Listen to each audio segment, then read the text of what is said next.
answer.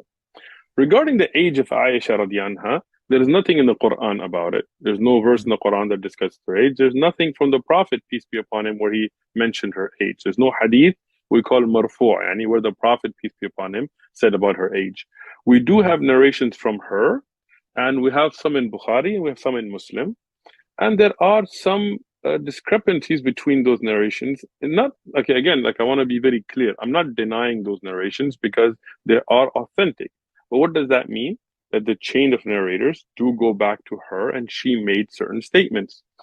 The one in Sahih Muslim, for example, it mentions that she was 7 at the age of engagement, where the engagement took place, and she was 9 at the time of the actual consummation of marriage. The one in Bukhari, one of them, and another one in Sahih Muslim mentioned 6 and 9, and so on. So, and these are authentic narrations. Imam Muslim has Sahih Muslim. The most famous explanation is called Sharh of Sahih Muslim by Imam An-Nawawi. Imam An-Nawawi, a later scholar, but still a very classic scholar. He discusses the differences, why different ages were given, and so on. So this is not something we're rewriting history with or something. Rather, what we do know is that ages were not well kept at that time because there was no calendar. Imagine if I asked her age, but there was no date. There was no 1990, 1980, 2000, none of that, right? Basically, the Arabs would go by the events of a year, like the year of the elephant, where the elephants attacked Mecca or so on. Right. When they would have certain events, they would kind of remember dates from that. That's why many of the companions, even Khadija, the first wife of the Prophet, peace be upon him, we have different opinions about her age at the time of marriage, ranging from 25 and 28, which is more authentic, to all the way to 40. 40, It's a right? big range. Yeah. The narration for 40 is actually a weak narration, but you find it in most of the history books. But the point being, until the Hijri calendar began in the time of Umar, meaning after the death of the Prophet ﷺ, after the death of Abu Bakr, and the time of Umar, the first Muslim calendar developed, the Hijri, which we still use today. So how would she really know her age? Why did she give 2 different ages? Probably because this was an estimate based on what people told her. It doesn't mean that she's a weak narrator. She's a very strong narrator of hadith. She's amazing. But obviously, she wasn't present-minded at her own birth, right? Meaning, if you ask me my age, I'm going to ask somebody like my mom or check my passport or my birth certificate. Well, if you don't have a passport or a birth certificate, not even a year numbering system, then basically you're going to rely upon other people, older sister. Hey, you know, when was I born? Well, I think you were born around this 8 years. You're about this age. It's going to be an approximate. And there are On that some note, narrations. even my father's generation, he doesn't exactly know when he was born. It's an estimate as Exactly. well, and that's just one generation back in Macedonia. Exactly. I mean, even if you look at a lot of the Somali citizens that we have in America today, all Right. of their birth dates are January 1st. I don't know what happened 9 months before January 1st, but somehow they're, because they didn't, in Somalia, they didn't really care. It just didn't really matter to them. And when they came here, they just kind of put that as their birth dates.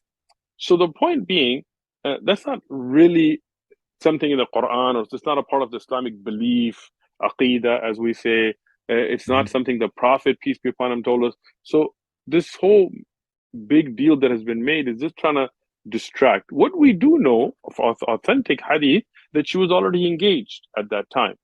So that means in the Arabian society, whatever age she exactly was, it was the age that girls would usually get engaged, and they would wait till they were physically capable of bearing children, which usually would be indicated through haid, which is the menstrual cycle, which is the natural way of letting you know a woman is ready. And then they would go ahead and consummate the marriage. So that was society of that time. And that was correct. And none of the pagans, none of the enemies of Islam ever objected to that marriage as unusual for that society.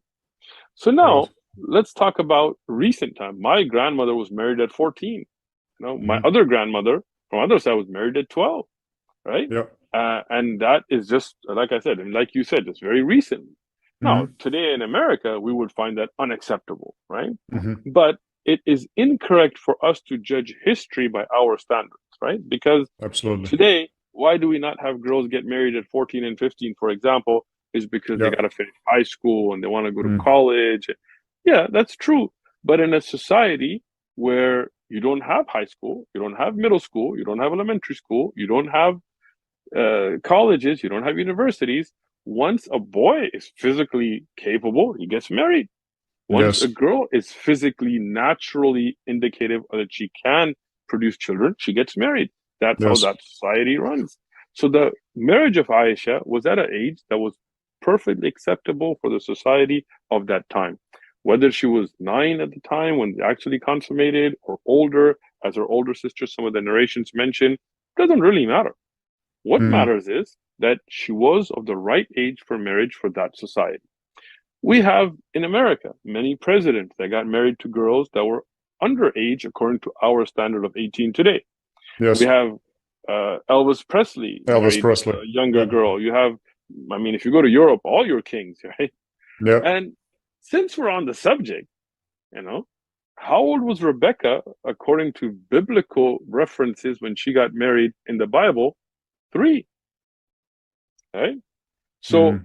I'm just saying that if David Wood or any of the Islamophobes want to be just and honest about it, well, according to majority of the biblical scholars, Mary was about 12 when she got married. They might come back, oh, no, no, no, Mary's age is not in the Bible. Well, Aisha's age is not in the Quran, radiallahu anha, Right. right? Fair enough. But Yes. if you go to any historical references like the Catholic Encyclopedia and others, they will mention that she was around 12 to 14 years of age. And Joseph, according to those references, was around 90 at the Mm. time. Yeah. And, you know, they had sexual intercourse afterwards, as most references will mention. And, you know, she was married to him at that age. Now, today, that would not be acceptable. But then people say, oh, no, no, no, that society, that's when Jewish girls would get married. Okay, Mm-hmm. well, then Arabian society, that's when Arabian girls would get married. Right, right. Yeah, I just want to point out the hypocrisy again here in the West. If you look into what teenagers do, everybody knows it. It's an open book. When they hit Right, puberty, they go out partying, they have promiscuous right, sex, teen pregnancy, etc., etc. So this is nature. This is God showing you that the bodies are fully functioning. yeah, And instead of using it productively, like your grandparents in that case, they use it absolutely in the wrong way I and agree. end up, yeah, never married, single mom households, whatever, right? So what's good There's about a that? school in San Diego. I used to be a teacher's assistant when I was going to college in that school, Mm, and they have a daycare for the girls, and it's a middle school, right? okay. That means sixth, seventh, eighth grade. Hmm. And I remember there was a 12-year-old girl that had a child Yeah. in that school. Now imagine that means she was sexually active at 11 or under, right? Yeah.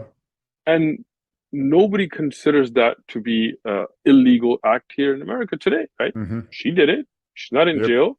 Her boyfriend that she had the child with is not in jail, right? Right. If that is okay for people to have sex at that age, then why wouldn't they get married at that age? If they're ready for it, right? Absolutely. In Islam, we have books of fiqh jurisprudence, and what those books like Al-Mughni and Al-Majmu'ah, they tell us is marriage has to do with physical readiness and mental capability of a person. Meaning, if Hmm. you're in a society where through menstrual cycles or whatever else, you are ready, and that's not the only thing. There are other indicators that can be taken for sexual intercourse, and you want to get married at that age, we cannot say, no, you cannot, right? Because Right. if you don't have, like some societies, the average lifespan is around 30 years of age, and Hmm. even till today. It's interestingly, and if that is true, and you tell somebody you have to wait to be 21 to get married, you You have know, to study how are they? first. Who's going to raise the kids, right? Yeah. Everybody's going to like